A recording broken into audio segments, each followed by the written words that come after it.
زیادہ اس وقت توجہ بیماری کے پھیلاؤ کو روکنے سے ہونی چاہیے. اس کا مطلب یہ نہیں کہ وہ کہہ رہے ہیں کہ غریب آدمی جا کے بے شک مر جائے.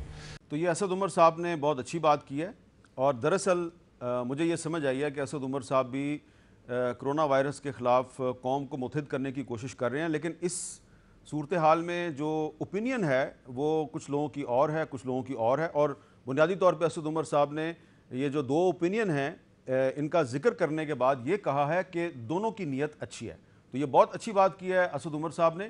ہو سکتا ہے کچھ لوگ ان سے اختلاف بھی کریں، لیکن مجھے ان کی بات سے کوئی اختلاف نہیں، لیکن کیونکہ ان کی الفاظ کے چناؤ سے یہ نظر آ رہا ہے کہ وہ سب کو ساتھ لے کے چلنا چاہتے ہیں، اور یہ بہت اچھی اسپرٹ ہے اسد عمر صاحب کی. لیکن آج میں ایک ایسے موضوع پہ بات کرنا چاہتا ہوں جو ہو سکتا ہے کہ اسد عمر صاحب کو یا ان کے ساتھیوں کو اچھا نہ لگے، لیکن یہ موضوع بھی جو ہے، اس موضوع پہ گفتگو بھی آپ کو سننی چاہیے. اور وہ موضوع یہ ہے کہ آج کرونا وائرس کے باعث جو صورتحال ہے، اس کے باوجود آج پاکستان بھر میں کراچی سے لے کے خیبر تک آج میر شکیل الرحمان کی رہائی کے لیے مظاہرے ہوئے ہیں.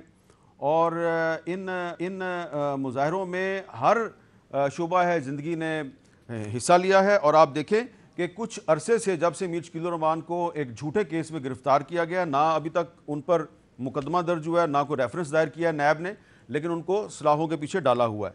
تو پاکستان کی مختلف پولیٹیکل پارٹیز کے تمام سیاستدان جو ہیں انہوں نے میر شکیل الرحمان کی حمایت. پاکستان کے مختلف مکاتب فکر کے تمام علماء جو ہیں انہوں نے میر شکیل الرحمان کو رہا کرنے کا مطالبہ کیا ہے. پاکستان کے ممتاز ماہرین قانون، سپریم کورٹ بار ایسوسی ایشن کے عہدیداران، پاکستان بار کونسل کے عہدیداران، Lahore high court bar, Sindh high court bar, Balochistan high court bar, Peshawar high court bar, غرض پاکستان بھر کی جو بار ایسوسی ایشنیں ہیں انہوں نے میر شکیل الرحمان کی رہائی کا مطالبہ کیا ہے. تمام قومی سطح کی اور عالمی سطح کی جو انسانی حقوق کی تنظیمیں ہیں وہ بھی میر شکیل الرحمان کی رہائی کا مطالبہ کر رہی ہیں، اور ان کا یہ خیال ہے کہ ان کے ساتھ ناانصافی ہوئی ہے. تو آج اس موضوع پہ ہم بات کریں گے، کچھ ماہرین قانون سے ان سے پوچھیں گے کہ میر شکیل الرحمان کو گرفتار کیوں کیا گیا اور ان پر جو الزامات لگائے گئے ہیں ان کی حقیقت کیا ہے. سب سے پہلے ہم بات کریں گے چودھری اعتزاز حسن صاحب سے. ان سے نہ صرف بات کریں گے ہم میر شکیل الرحمان کے کیس پہ، بلکہ ان سے یہ بھی پوچھیں گے کہ آج کل کرونا وائرس کے باعث بہت سے لوگوں نے اپنے آپ پہ بندشیں لگا رکھی ہیں، تو چودھری صاحب نے بھی اپنے آپ پہ کچھ بندشیں لگا رکھی ہیں، تو وہ ان بندشوں میں زندگی کیسے گزار رہے ہیں، اسٹے ایٹ ہوم کے فارمولے پہ عمل درآمد کیسے کر رہے ہیں، اور جو لوگ اس فارمولے پر عمل درآمد نہیں کرنا چاہتے ان کے بارے میں چودھری صاحب کی رائے کیا ہے. تو چودھری اعتزاز حسن صاحب سے بات کرتے ہیں. چودھری صاحب بہت شکریہ، آپ نے ہمیں وقت دیا. چودھری صاحب یہ آپ سے جاننا ہے کہ ایک طرف آپ جانتے ہیں کہ کرونا وائرس کے باعث بہت سی لوگوں کو مشکلات کا سامنا ہے، بہت سے لوگ گھروں میں بیٹھے ہوئے ہیں، بندشیں ہیں، اس کے باوجود آج پاکستان بھر میں میر شکیل الرحمان کی رہائی کے لیے مظاہرے ہوئے ہیں. تو آپ اس کیس کو جانتے بھی ہیں، تھوڑا سا آپ ہمیں بتائیں گے کہ میر شکیل الرحمان کے خلاف جو الزامات ہیں اس کی کیا حقیقت ہے آپ کے خیال میں بطور ایک ماہر قانون کے؟ جو میر شکیل کے خلاف کیس ہے وہ تو ایک بڑا کمزور کیس ہے، اور اس کی جو استدعا کی تھی ضمانت کی وہ مسترد ہونا تو بالکل ہی مطلب یقین نہ آنے والی بات ہے کہ ایسے مقدمے کی جس میں بریت لازم ہو تقریباً جب ٹرائل ہوگا، پر اس میں ضمانت بھی نہ دے عدالت، کہ 34 سال پرانا مقدمہ ہے، ایک سول ٹرانزیکشن ہوا، پرائیویٹ سول ٹرانزیکشن 1986 میں، جی، جس کے تحت 7 مالکان تھے جو مشترکہ مالک تھے جی، 180 کنال زمین کی، ان کی سے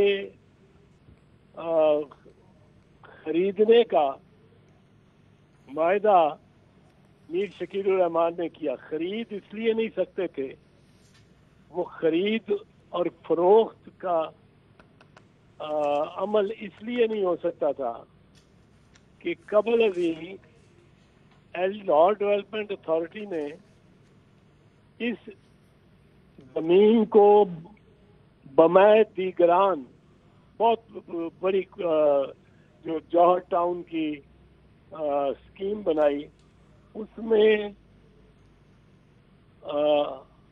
حکومت نے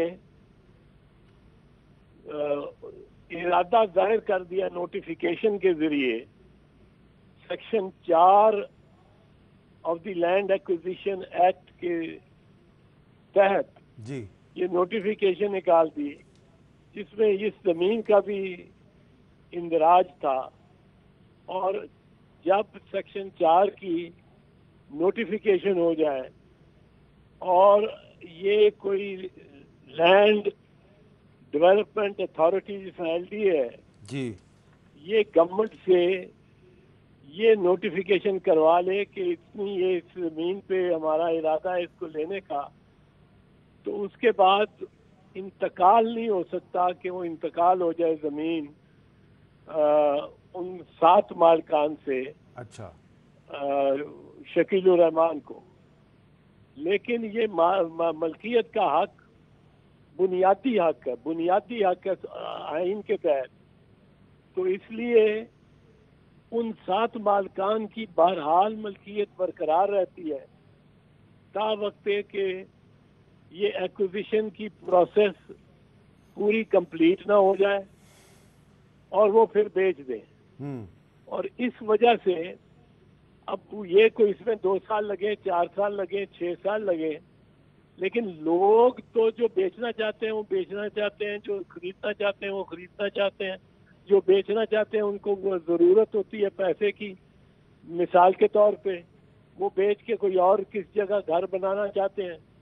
تو یہ طریقہ ایک عام ہے ٹھیک ہے کہ irrevocable پاور آف اٹرنی، ایک ایسا مختار نامہ جس کی کو منسوخ نہ کیا جا سکتا ہو، ٹھیک ہے اس کے ذریعے خریدار جو ہے وہ اختیارات لے لیتا ہے مالکان سے. ٹھیک ہے میر شکیل نے 180 کنال پہ جو بھی حق ملکیت تھا ان 7 مالکان کا، وہ اس حوالے سے اس کی لے لی پاور آف اٹرنی، مختار نامہ لے لیا کہ آئندہ اس کو ان سے جب یہ خریدی جا سکے گی تو خرید لے گا. ٹھیک ہے اب اس میں اس کے بعد میر شکیل خود ان کی نمائندگی کرنے لگے، کیونکہ وہ مختار عام بن گئے تھے اور وہ رقم لے چکے تھے، ان کا تو کوئی دلچسپی زیادہ نہیں تھی. ماسوائے یہ کہ آئینی قانونی طور پہ وہ 7 کے 7 لوگ ہی مالک رہے جی پوری 180 کنال زمین میں، جس میں کی ایکوائر کرنے کی عوض میں ان کو 1/3 رقبہ ملنا تھا.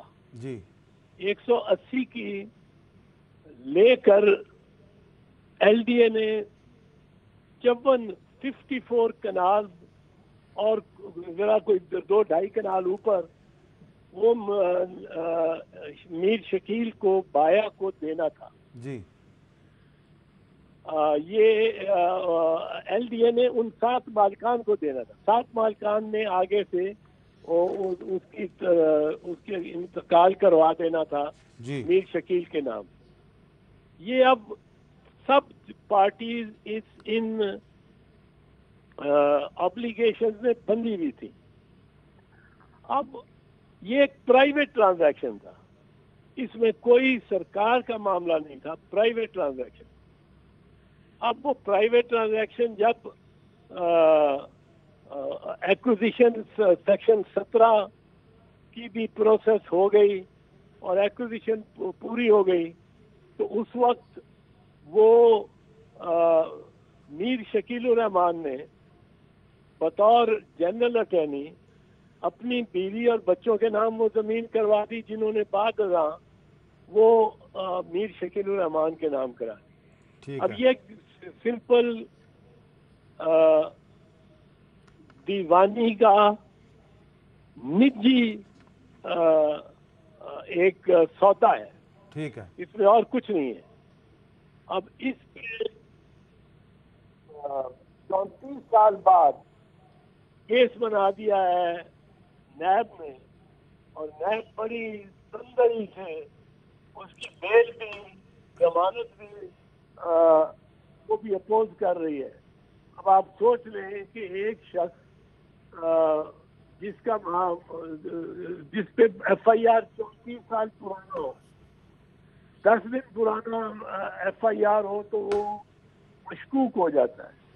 ادھر ریفرنس بھی ابھی نہیں ہوئی، لیکن انکوائری کھولنے کا آرڈر اور وارنٹ آف ارسٹ کا آرڈر 34 سال بعد نکالا گیا ہے.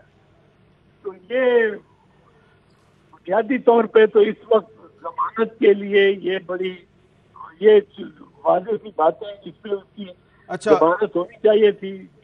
چوئی صاحب، آپ کی گفتگو سے لگ رہا ہے کہ کوئی غیر قانونی معاملہ نہیں ہے، لیکن اس میں ایک سوال یہ ہے کہ عام آدمی یہ جاننا چاہتا ہے کہ ابھی تک نیب نے نہ کوئی مقدمہ قائم کیا ہے، نہ کوئی ریفرنس دائر ہوا ہے شکیل الرحمان کے خلاف. اس کے باوجود شکیل الرحمان نیب کی حراست میں ہیں، سلاخوں کے پیچھے ہیں. اس کی کیا وجہ ہے؟ اس کی وجہ اب تو ہائی کورٹ کا آرڈر ہے. ہائی کورٹ نے اس کو رعایت نہیں دی، پر جو واقعات ہیں میں نے بتا دیا آپ کو، اس کے تحت اس کو یہ رعایت تو ملنی چاہیے تھی، بالکل ملنی چاہیے تھی. لیکن نیب نے بہت سارے کیسز میں نیب میں یہی ہے کہ نہ ایف آئی آر کرائی ہوئی ہے، نہ ریفرنس کرائی ہوئی ہے. بندوں کو پکڑ لیتے ہیں، گرفتار کر لیتے ہیں اور پھر تفتیش شروع کرتے ہیں. کئی دفعہ سپریم کورٹ آبزرویشن دے چکا ہے کہ یہ اچھی بات ہے، پہلے پکڑتے ہو پھر تفتیش شروع کرتے ہو. تو وہی اسی چنگل میں اور اسی مشکل میں میر شکیل الرحمان بھی آ گیا ہے. پر یہ کوئی نیب کا طریقہ کار ہی، انداز ہی انوکھا ہے، اور بہرحال ہے وہ یہ، اور باقی لوگوں کے ساتھ بھی یہی کرتے رہے. چوئی صاحب، آپ اتنے پرانے وکیل ہیں، اتنا زیادہ نیب کے کیسوں کو آپ نے ڈیل کیا ہے، تو اس طرح کی کوئی مثال پہلے ہے کہ بغیر مقدمے کے، بغیر ریفرنس کے بندہ جو ہے اس کو آپ کمپلینٹ ویریفیکیشن کے مرحلے پہ آپ اندر رکھیں؟ یہ نیب کی نظیریں ہیں. اچھا، نیب کی نظیریں ہیں. وہ شرجیل میمن ہو، ڈاکٹر آصف حسین ہو، وہ ہمارے تو بہت سارے لوگوں کو پکڑا ہی اسی طرح ہے. اور سیاستدانوں کے ساتھ تو طریقہ ہی یہ ان کا ہوتا ہے. یہ لیکن غلط ہے، یہ آئینی طور اعتبار سے غلط ہے. اور پر نیب کا کوئی نخرہ اٹھا لیتے ہیں پروسیکیوشن ایجنسیز کے طور پہ عدالتیں بھی، ورنہ تو اس پہ ریمانڈ بھی نہیں ہونا چاہیے اس کا. اچھا چوئی صاحب، اب ملک میں کرونا وائرس کی صورتحال ہے، تو یہ بتائیں کہ آپ آج کل کس طرح زندگی گزار رہے ہیں؟ کیا آپ روٹین میں عدالتوں میں پیش ہوتے ہیں یا آپ نے کوئی اپنی لگائی ہوئی ہیں؟ نہیں حامد، میں تو بڑی بندشیں لگا کے بیٹھا ہوں، اسٹے ایٹ ہوم. وہ گیا ہوں اگر تو شکیل کے کیس میں 3 مرتبہ گیا ہوں، اور میرے بڑے بھائی جو سرجن بھی رہے ہیں، میرے سے 11 سال بڑے ہیں، اور کنگ ایڈورڈ میڈیکل کالج کے پرنسپل رہے، اور 2 سال پہلے ریٹائرمنٹ لے لی کیونکہ وہ ایک بچے کو جو وٹو صاحب نے بھیجا تھا اس کو داخل کرنے میرٹ میں ہی سمجھتے تھے داخل ہو، تو ہماری دمن میں ہی انہوں نے ریٹائرمنٹ بھی لی. لیکن وہ میرے سے بڑے سخت ناراض ہوتے ہیں اچھا، کہ تم باہر نکلتے کیوں. میں نے کہا جی وہ اب میں نے کیس پہلے کیا ہوا ہے، اب میں اس کے لیے نہیں، تمہیں وہ تو میرے سے وہ باپ کے برابر ہے، اور جتنا وہ میرے اور میری بڑی بہنیں بھی سب ناراض ہوتے ہیں. یہ میں 3 دفعہ گیا ہوں، اور وہ آپ کے بندوں کو بڑا کہہ کہ بھئی سوشل ڈسٹنس رکھنا ہے، سوشل بالکل ڈسٹنس ٹھیک رکھنا ہے. ہے.